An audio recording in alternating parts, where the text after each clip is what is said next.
قسم اس وقت کی، از ابو یحییٰ، چوتھا باب، والعصر۔ ایک ہفتہ اور گزر گیا۔ عبداللہ نے اب اسماعیل صاحب کے گھر آنا چھوڑ دیا تھا۔ نائمہ کو اس کے ہونے نہ ہونے میں کوئی دلچسپی بھی نہیں تھی۔ اس کی شادی کے دن اب بہت قریب آ چکے تھے۔ گھر والوں کا اصرار تھا کہ نائمہ اب کالج جانا چھوڑ دے، مگر اس کا کہنا تھا کہ وہ اپنی تعلیم شادی کے بعد بھی جاری رکھنا چاہتی ہے، اس لیے جب تک ممکن ہوا وہ کالج جائے گی۔ اس میں ایک بہت بڑی تبدیلی آ چکی تھی، جسے ہر شخص نے محسوس کر لیا تھا۔ وہ اب 5 وقت نماز باقاعدگی سے پڑھنے لگی تھی۔ اس تبدیلی پر اس کے نانا ابو اور امی دونوں بہت خوش تھے۔ فارحہ بھی بہت مطمئن تھی۔ تاہم اسے یہ بات عجیب لگی کہ اب نائمہ اپنی شادی اور مستقبل کے حوالے سے بہت زیادہ پرجوش نہیں رہی تھی۔ لڑکیاں شادی قریب آنے پر زیادہ خوشی محسوس کرتی ہیں، مگر نائمہ کا معاملہ یہ تھا کہ ایک مہیب اداسی نے اس کا احاطہ کر لیا تھا۔ نائمہ کا مسئلہ کیا تھا؟ اسے نہ کسی نے پوچھا، نہ اس نے کسی کو بتایا۔ سب سمجھ رہے تھے کہ شادی اور آنے والی زندگی کے متوقع اندیشوں نے نائمہ کو خدا کی طرف راغب کر دیا ہے۔ وجہ کچھ بھی ہو، سب خوش تھے۔ پریشانی اگر کوئی تھی بھی تو شادی کے انتظامات کے وسائل جمع کرنے کی تھی، مگر یہ اسماعیل صاحب اور آمنہ بیگم کی پریشانی تھی۔ انہوں نے نائمہ کو اس مسئلے کی خبر تک نہیں ہونے دی تھی۔ وہ نہیں چاہتے تھے کہ ان کی بیٹی کی خوشیوں میں پریشانی کا کوئی شائبہ بھی آئے۔ یہ بات کسی کو نہیں معلوم تھی کہ نائمہ کا اللہ تعالیٰ سے بہت گہرا اور مضبوط تعلق قائم ہو چکا تھا۔ یہ تعلق اس 5 وقت نماز سے کہیں زیادہ گہرا تھا جو وہ بظاہر لوگوں کو پڑھتی ہوئی نظر آتی۔ اس کی دن رات ایک ہی دعا تھی کہ سچائی اس پر کھول دی جائے۔ ایک روز عشاء کی نماز سے فارغ ہو کر وہ مصلی پر بیٹھی ہوئی دعا کر رہی تھی۔ اس کی آنکھیں بند تھیں اور ان سے مسلسل آنسو جاری تھے۔ اسی اثناء میں نانا ابو اس کے کمرے میں داخل ہوئے۔ اسے اس حال میں دیکھ کر وہ ایک دم ٹھٹک سے گئے۔ ان کی نواسی میں اتنی بڑی تبدیلی آ چکی تھی، اس کا انہیں اندازہ ہی نہیں ہوا تھا۔ ان کے لیے تو یہی بہت بڑی بات تھی کہ ان کی نواسی نماز پڑھنے لگی تھی، مگر اب وہ اللہ کے سامنے بیٹھ کر رو رہی تھی، یہ چیز ان کے تصور میں بھی نہیں تھی۔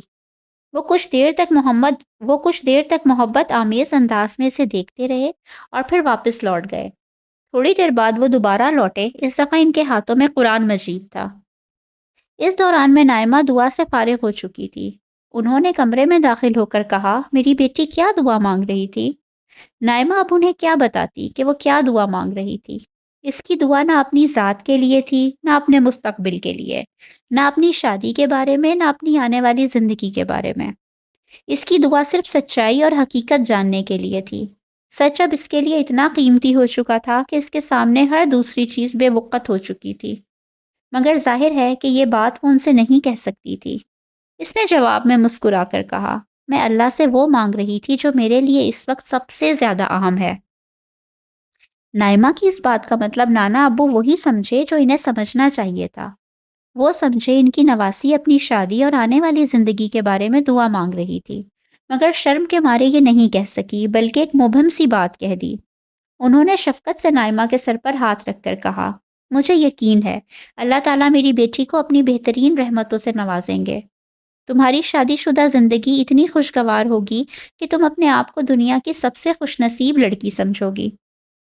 نائمہ نے ان کی بات کا کوئی جواب نہیں دیا، مگر بغور ان کے ہاتھ میں پکڑے ہوئے قرآن مجید کو دیکھنے لگی۔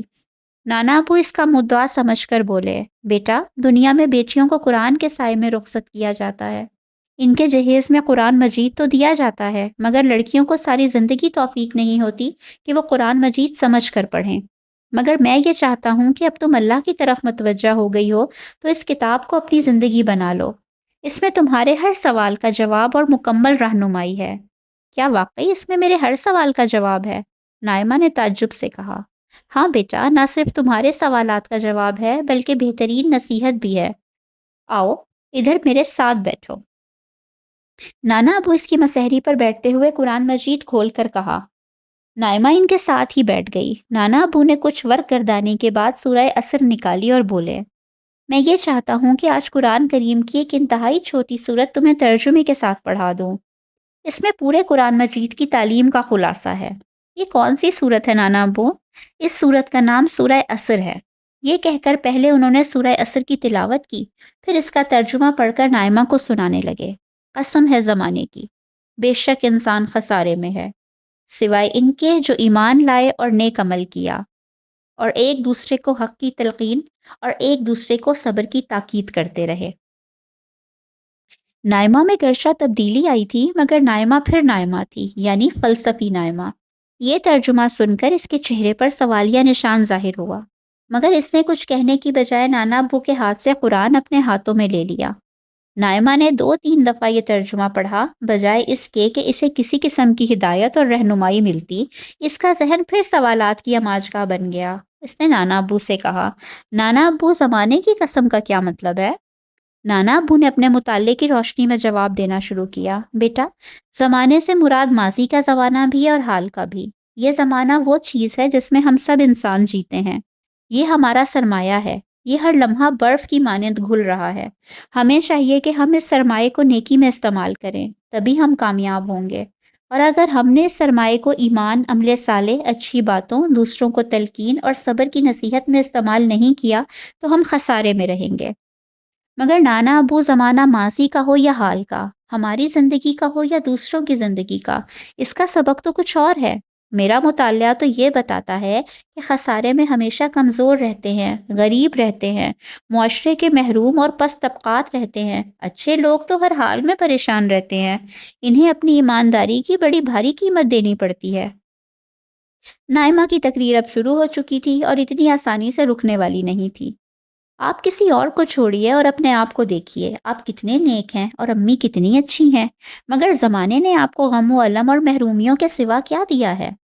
تنگی اور پریشانی اور محرومی میں ساری زندگی گزری، اور مجھے دیکھیے، میں نہ نماز پڑھتی تھی اور نہ نیکی کے کام کرتی تھی، میں تو ایمان بھی نہیں رکھتی تھی، لیکن صرف اس وجہ سے کہ میں بہت خوبصورت ہوں، دیکھیے میرے لیے دولت اور بڑے خاندان کے دروازے کس طرح کھل گئے۔ یہ ہر گھر، ہر دور اور ہر زمانے کی کہانی ہے۔ دنیا کی تاریخ کو پڑھ لیں، ہلاکو، چنگیز، تیمور، سکندر، اور آج مغربی اقوام، ایمان، عمل صالح اور دیگر اسلامی مطالبات میں ان کا کیا کردار ہے؟ مگر آپ دیکھیے ان کو اپنے زمانوں میں کیسے عروج ملا۔ فرد ہو یا قوم، ماضی ہو یا حال، معاف کیجیے گا، قرآن مجید کی بات مجھے کسی اعتبار سے درست نہیں لگی۔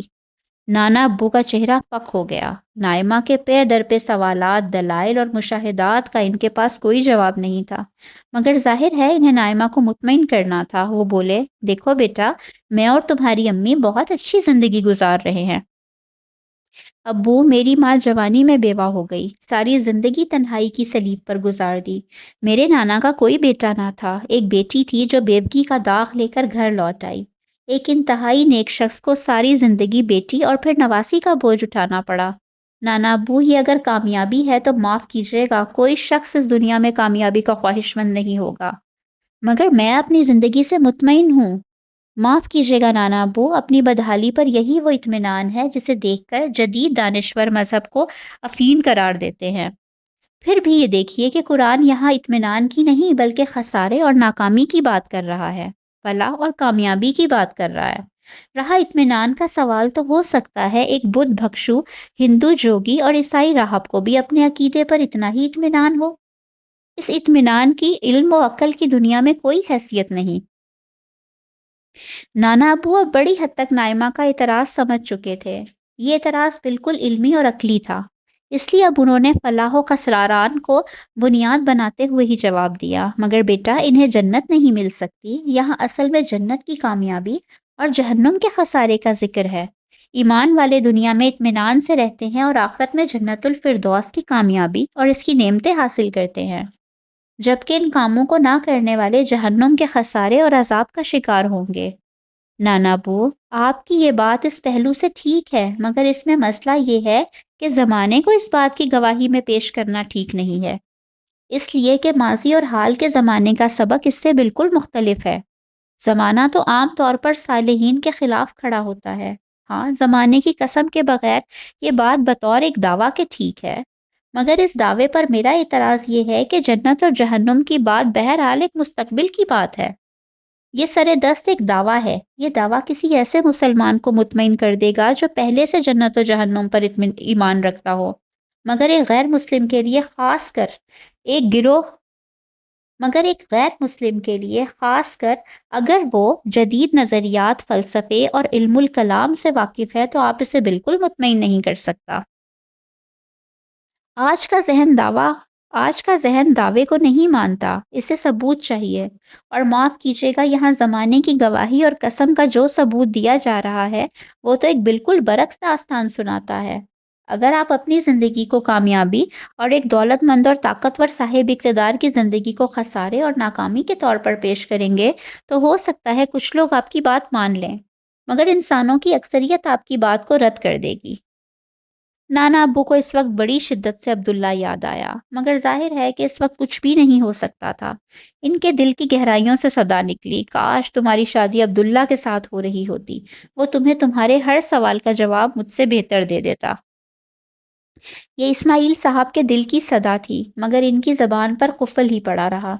نائمہ کو ان کے چہرے کے تاثرات سے اندازہ ہو چکا تھا کہ اس کی بحث نے ماحول کو خراب کر دیا ہے۔ وہ ان کا دل رکھنے کے لیے بولی، سوری نانا ابو، ہو سکتا ہے میں ہی غلط ہوں، مگر میں سوچوں گی، آپ پریشان نہ ہوں۔ اسماعیل صاحب کو بھی عافیت اسی میں لگی کہ سیز فائر کر لیں۔ ان کی نواسی جس حد تک راہ راست پر آ گئی ہے، اسی پر مطمئن ہو جائیں۔ ایسا نہ ہو کہ مزید گفتگو سے ان کی نواسی نماز بھی چھوڑ دے۔ چنانچہ وہ یہ کہتے ہوئے اٹھ گئے، بیٹا اب تم آرام کرو، انشاءاللہ بعد میں بات کریں گے۔ اسماعیل صاحب کے جانے کے بعد نائمہ اداسی کے عالم میں خاموش ہو کر بیٹھ گئی۔ اسے دکھ ہو رہا تھا کہ اس نے بلا وجہ ایک ایسی بحث چھیڑ دی جس سے اس کے نانا کو برا محسوس ہوا، مگر وہ کیا کرتی؟ یہ اس کے سوالات تھے جن کا اسے کبھی جواب نہیں ملا تھا۔ جیسے جواب نانا ابو نے دیے تھے وہ پہلے بھی سن چکی تھی، مگر کبھی ان جوابوں نے اسے مطمئن نہیں کیا تھا۔ اس نے قرآن بھی خود پڑھنے کی کوشش کی تھی، مگر سچی بات یہ ہے کہ قرآن مجید نہ پہلے کبھی اس کی سمجھ میں آیا، نہ اب آ سکا۔ قرآن مجید اور اس کے درمیان ایک بنیادی ذہنی رکاوٹ تھی، جو اس کے فلسفیانہ پس منظر سے پیدا ہوئی تھی۔ وہ یہ کہ قرآن مجید دعوے سے بات شروع کرتا ہے، جبکہ نائمہ کسی ایسی چیز کو علمی حیثیت دینے کے لیے تیار ہی نہیں تھی جو دعوے سے شروع ہو۔ نانا سمیت جن مذہبی لوگوں سے اس کا واسطہ پڑا تھا، ان میں سے کبھی کسی نے قرآن کے دلائل کا ذکر نہیں کیا تھا۔ اس نے مذہبی لٹریچر بھی پڑھ رکھا تھا، مگر یہ سارا مذہبی لٹریچر اس بات کو ذہن میں رکھ کر لکھا گیا تھا کہ پڑھنے والا پہلے ہی توحید، رسالت اور آخرت کا قائل ہے اور پہلے ہی مان چکا ہے۔ اس لٹریچر کے زیادہ تر لکھنے والوں کو علم ہی نہیں تھا کہ جدید ذہن میں کیا تبدیلی آ چکی ہے۔ اس لٹریچر کا زور سمجھانے سے زیادہ منوانے اور دھمکانے پر تھا۔ پھر اس کا بنیادی ماخذ قرآن مجید کا گہرا فہم بھی نہیں تھا۔ صدیاں ہوئی تھیں کہ امت مسلمہ نے قرآن مجید کو اٹھا کر کونے میں رکھ دیا تھا۔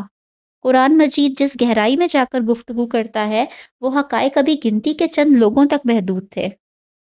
رہا باقی لٹریچر، تو وہ قرآن کے فکر و فلسفہ سے زیادہ مسلکی اختلافات، فرقہ واریت، سیاسی سوچ اور فروعی معاملات پر مبنی تھا۔ یہ لٹریچر نائمہ کے لیے بیکار تھا۔ جو کچھ اس لٹریچر میں تھا وہ قرآن میں نہیں تھا، اور جو قرآن میں تھا وہ نائمہ کے فلسفیانہ ذہن کو قبول نہیں تھا۔ اس معاملے میں واحد استثناء عبداللہ کی گفتگو تھی، جو انتہائی مدلل اور دل کو چھو لینے والی تھی۔ بقول عبداللہ کی یہ دلائل قرآن سے ماخوذ تھے، مگر ظاہر ہے وہ عبداللہ کے آگے دستے سوال دراز نہیں کر سکتی تھی۔ یہ کچھ اس کی انا کا مسئلہ بھی تھا اور کچھ عبداللہ کے پس منظر کا بھی۔ اس پر مستزاد یہ کہ عبداللہ اس کی ماں اور نانا کی محبت میں شریک ہو چکا تھا۔ اس پہلو سے گویا وہ اس کا رقیب بن گیا تھا۔ اپنے رقیب کو وہ رازدان کیسے بناتی؟ اپنے دشمن کے آگے جھکنا اسے بالکل اچھا نہیں لگتا تھا، دشمن بھی وہ جسے وہ ٹھکرا چکی تھی۔ اسی کے سامنے اب وہ سوال بن کر کیسے چلی جاتی؟ رات کافی ہو چکی تھی، نائمہ کو جلد سونے کی عادت تھی۔ وہ سونے لگی تو حسب عادت دانت صاف کیے، پھر دل میں کیا آیا کہ وضو بھی کر لیا۔ بستر پر لیٹنے کے بعد وہ اللہ تعالیٰ سے دعا کرتی رہی۔ اسے اس کے سوالوں کا جواب تو نہیں مل رہا تھا، مگر نہ جانے کیوں اب اسے یہ اعتماد ہو رہا تھا کہ وہ جو کہتی ہے اللہ تعالیٰ سنتے ضرور ہیں۔ اسی سوچ میں غرق وہ نیند کی وادی میں جا پہنچی۔ اٹھو نائمہ، سونے کا وقت ختم ہو گیا، بہت نیند لے لی تم نے، اب جاگنے کا وقت آ گیا ہے۔ یہ آواز نائمہ کے کانوں میں تیسری دفعہ آئی۔ پہلی دو دفعہ یہ آواز اتنی ہلکی تھی کہ گہری نیند میں وہ سمجھ ہی نہ سکی کہ کیا ہو رہا ہے۔ تیسری دفعہ آواز اتنی بلند تھی کہ نائمہ نے خود کو نیند سے بیدار ہوتا ہوا محسوس کیا۔ کچھ دیر تک وہ بے حس و حرکت پڑی رہی۔ اسے سمجھ میں نہیں آ رہا تھا کہ وہ نیند میں ہے یا جاگ چکی ہے۔ اب کوئی آواز اسے نہیں پکار رہی تھی۔ اسے نہیں معلوم تھا کہ وہ کہاں تھی۔ اس کے چاروں طرف پھیلی ہوئی تاریکی اور سناٹے کی دبیس چادر نے ارد گرد کے ہر منظر کو اپنے اندر نگل لیا تھا۔ اس کی آنکھوں کے سامنے بس ایک سیاہ آسمان پھیلا ہوا تھا۔ دور دور تک نہ کوئی بادل تھا اور نہ چاند کی روشنی کے کوئی آثار۔ اگر روشنی تھی تو جگمگاتے ستاروں کی تھی۔ یوں لگتا تھا کہ جیسے آسمان کی سیاہ قبا میں جگمگ جگمگ ہیرے جڑے ہوئے ہوں۔ نائمہ کو یہ منظر بے حد دلکش لگا۔ وہ ہر چیز سے بے نیاز ہو کر اس منظر کو دیکھنے میں مگن ہو گئی۔ وہ کافی دیر تک اسی حالت میں رہی کہ یکا آسمان پر موجود ایک روشنی میں حرکت شروع ہوئی۔ یہ روشنی آہستہ آہستہ نائمہ کی سمت چلی آ رہی تھی۔ کچھ ہی دیر میں نائمہ کو معلوم ہو گیا کہ یہ روشنی وہی چمکیلا ہیولا تھی جو ہمیشہ نائمہ کو نظر آتا تھا۔ ہیولا نائمہ کے قریب آ کر فضا میں معلق تھا۔ کچھ دیر تک نائمہ اس ہیولے کو دیکھتی رہی۔ وہ شاید اس کی طرف سے کچھ کہے جانے کی منتظر تھی،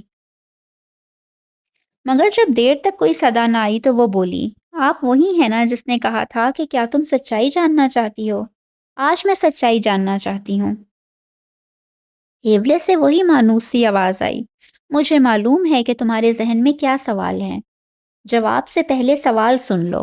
تم جاننا چاہتی ہو کہ خدا ظلم پر خاموش کیوں رہتا ہے؟ تم جاننا چاہتی ہو کہ خدا محرومیوں کو جہنم کیوں دیتا ہے اور کیوں نیک لوگوں کے ساتھ وہ برا ہونے دیتا ہے اور بروں کے ساتھ بھلائی ہونے دیتا ہے؟ تم جاننا چاہتی ہو کہ خدا سچ کھول کر کیوں نہیں بتاتا؟ کیوں وہ اپنی موجودگی اور سچائی کا ناقابل تردید ثبوت پیش نہیں کرتا؟ یہی 3 سوال ہے نا نائمہ تمہارے ذہن میں؟